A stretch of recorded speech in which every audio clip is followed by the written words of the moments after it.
এরকমও কাস্টমার হয়? তখন আমি প্রথম নেল এক্সটেনশন শিখে কাজ শুরু করি। আমার একটা ব্রাইডাল নেল এক্সটেনশন বুকিং পড়ে। কাস্টমার আমাকে ফোন করে, আমি তখন তাকে বুকিংয়ের কথা বলি। কাস্টমারের কিছু পার্সোনাল প্রবলেমের জন্য আমাকে অনলাইন পেমেন্ট করতে পারে না, তখন তাকে আমি হ্যান্ড টু হ্যান্ড ক্যাশের কথা বলি। সে যথারীতি রাজি হয়ে যায়, কিন্তু তার বাড়িটা আমার বাড়ির থেকে অনেকটা দূর থাকার কারণে সেইটা সম্ভব হয়ে উঠছিল না। তখন তাকে আমি বলি যে থাক, আমাকে অনলাইন পেমেন্ট করতে হবে না, আর হ্যান্ড টু হ্যান্ড ক্যাশও করতে হবে না। আমি যেদিন তোমার কাছে যাবো নেল এক্সটেনশন করাতে, তুমি সেই দিনই আমাকে ক্যাশ দিয়ে দিও। সে তখন আমাকে কি বলল জানো? কেন তুমি তোমার বুকিংয়ের পেমেন্ট আগে থেকে নেবে না? এরকমটা করা উচিত নয়। সব মানুষ ভালো হয় না, তোমাকে কেউ ঠকিয়েও দিতে পারে। আমি তো শুনে অবাক, এ কি বলছে কাস্টমার আমার। তখন প্রথম এইসব কথা শোনার বা বোঝার মতো ক্ষমতা আমার কোনোটাই ছিল না। তবে বুঝতে পারলাম যে মানুষটা অনেকটা ভালো।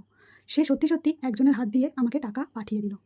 আমরা সবসময় মানুষের খারাপটা নিয়েই কথা বলি, ভালোটা নিয়ে নয় কেন? তাই ভাবলাম আমার সাথে ঘটে যাওয়া এই ছোট্ট ঘটনাটা আমি তোমাদের সাথে শেয়ার করি। পৃথিবীতে এখনো পর্যন্ত ভালো মানুষ আছে বলেই পৃথিবীটা চলছে। কি সেই মেয়েটা যদি এই ভয়েসটা শুনে থাকে, তাহলে সে অবশ্যই বুঝতে পারবে যে আমি কার কথা মেনশন করছিলাম। আর তোমাদের এই আড্ডা দেখে কেমন লাগলো অবশ্যই আমাকে জানিও। আজকের মতো টাটা।